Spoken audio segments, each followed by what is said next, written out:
Eh, Ayusin mo nga ano ba yan? parang malaki yung...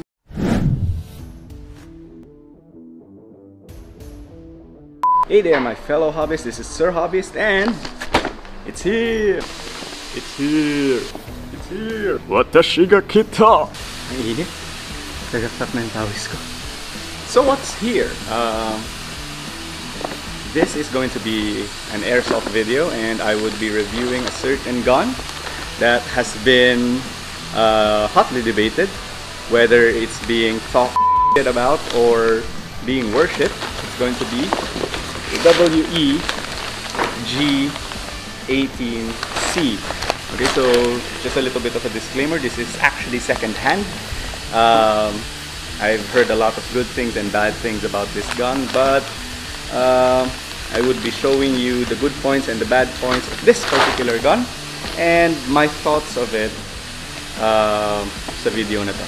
Of course, I want to review as well whether the Glock is deserving of the worship that it has, or does it deserve the shit that it receives. So stick around.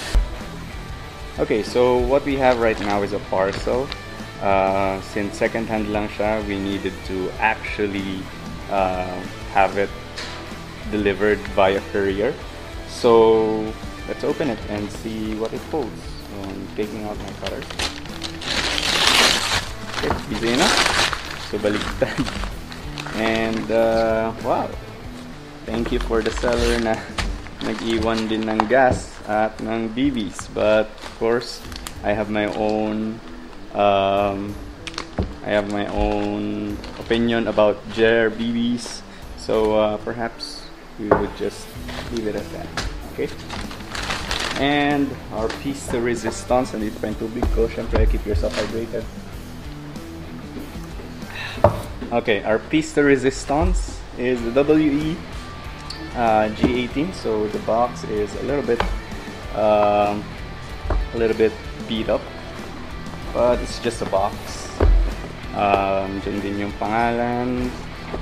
I think the warning is here as well, but let's be honest, we're not gonna read that. And let's open this. Okay.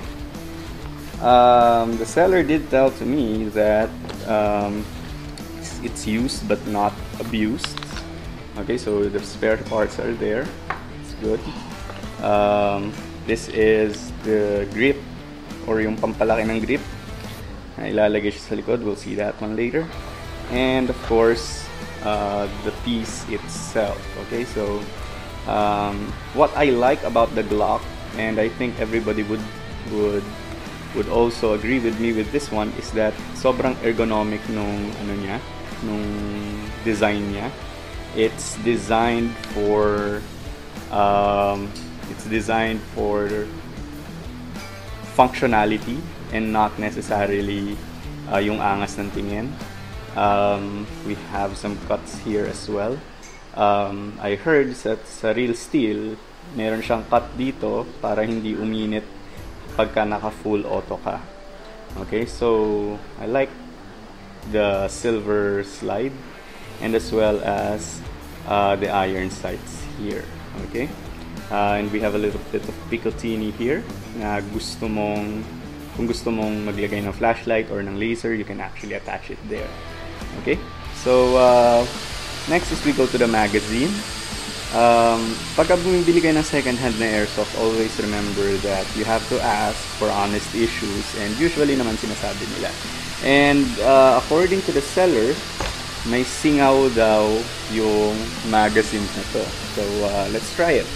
So I have my own gas here as well. And we try to fill it out.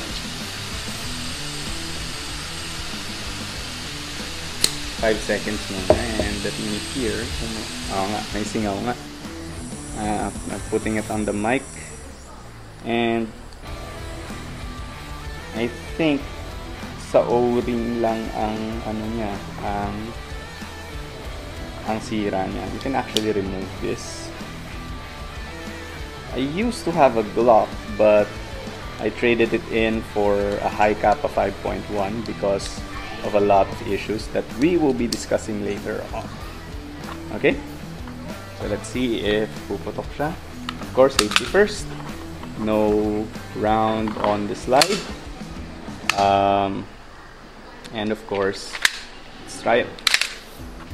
It will always lock pag wala siyang bala. But of course, let's see. Yep, still works. Let's see if we can go full auto on this one. Okay, so that's the difference between the Glock 18 and the Glock 17. No? The Glock 18 can fire single and auto. This is the fire selector. And of course, the Glock 17 can't necessarily do that. Glock 23 as well. And we go now to its pros and cons. Pro of the Glock 18 is, first and foremost, you can go full auto, of course, and you can go semi-automatic as well. Mga sites na nag-aalaw ng full auto, this would be a good gun as well for you para makipagsabayan ka sa mga full auto if your main gun would be, of course, out of ammo or anything else. Also, pro, the design is very comfortable. It's very ergonomic. It fits in your hand like a glove, kahit naka-glove ka. And kung akong tatanungin, gusto ko yung trigger guard niya kasi it's very spacious. Kahit naka-gloves ka, kasyang-kasya yung kamay mo dyan. Also, I'm pretty much liking its design. This is a high polymer make, yung lower receiver niya. I don't know what's the lower receiver called in a pistol, but let's call it a lower receiver. And metal slide, okay? Tapos yung internal niya, it's either what do you call this again? Metal or plastic.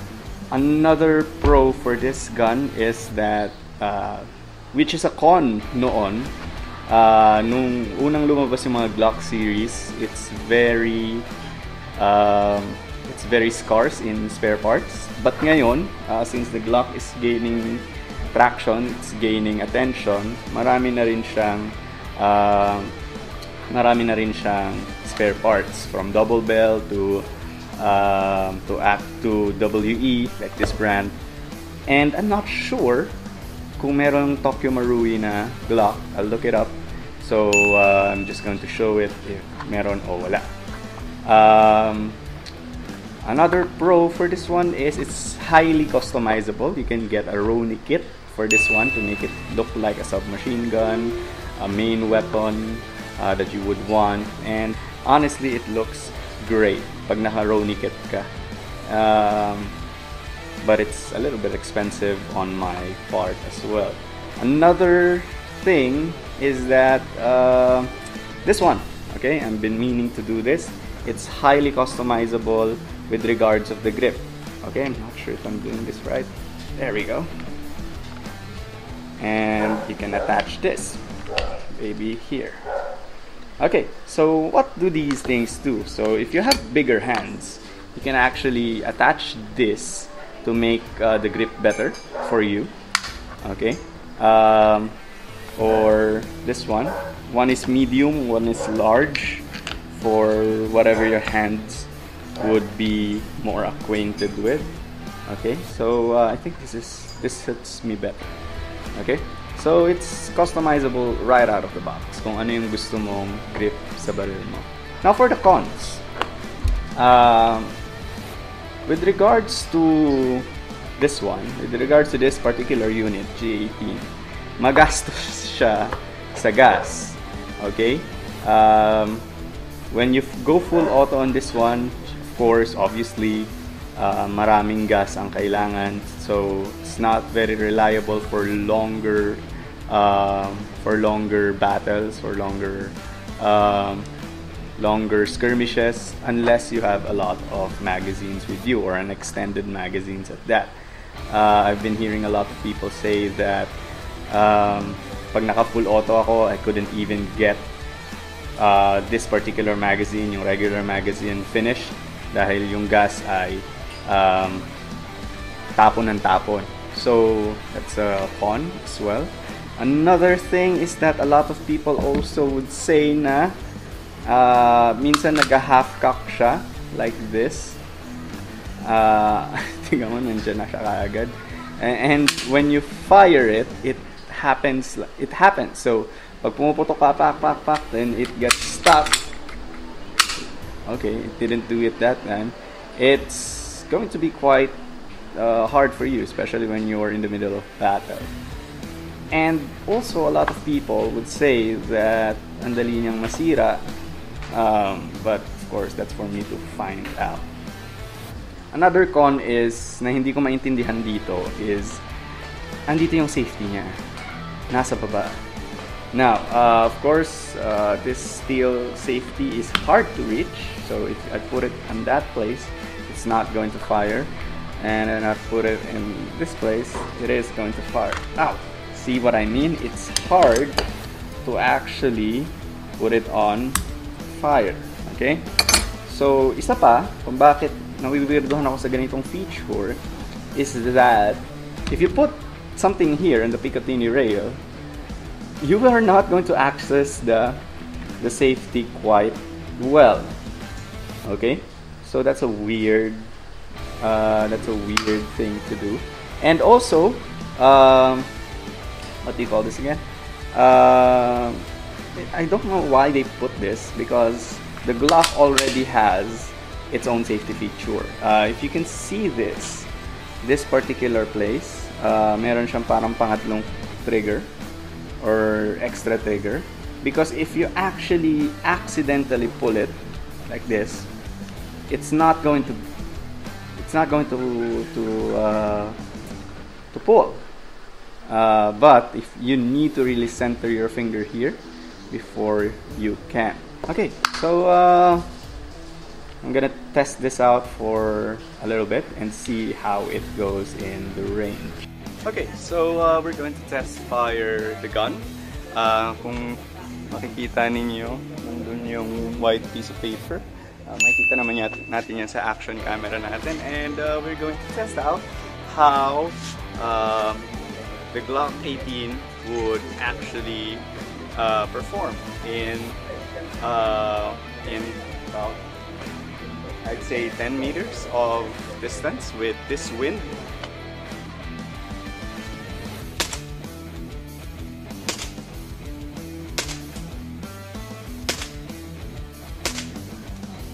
Okay, let's see how well we did.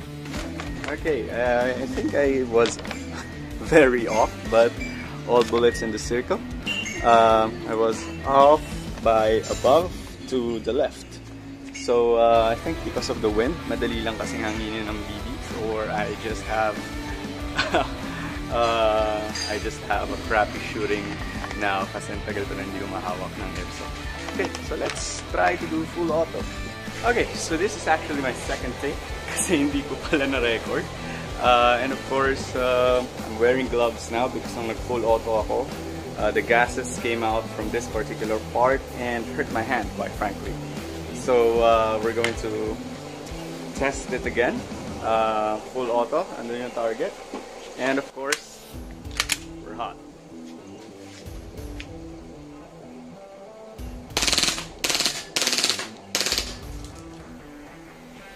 Masakit pa rin sa kamay. Look! My God! Okay, I will not recommend you going full auto. Kasi if you're not wearing gloves, that will be on your skin and it hurts even kahit naka-gloves ka. Okay. Okay, let's see the result. This particular angle is not suiting me. There we go. Let's see the result. Okay, so this is the result. This particular tape is actually taped over for the ones that I did hit earlier. So semi-automatic, but right now this is the full auto result. So it is all around and even hit yung sipit na pinagsipitan ko. So it's not very reliable for prolonged battles. No, siguro sa isang burst lang. And I would suggest for you to actually be more on the semi-automatic part. Yari ako dito. So, final thoughts. Glock 18c ng WE. Is it good or is it bad? Well, it's too early to say. Maybe I would test this out in real battlefield kasi doon madalas nag-act up yung barrel or nagsha-shine talaga. Namula. Don't use full auto.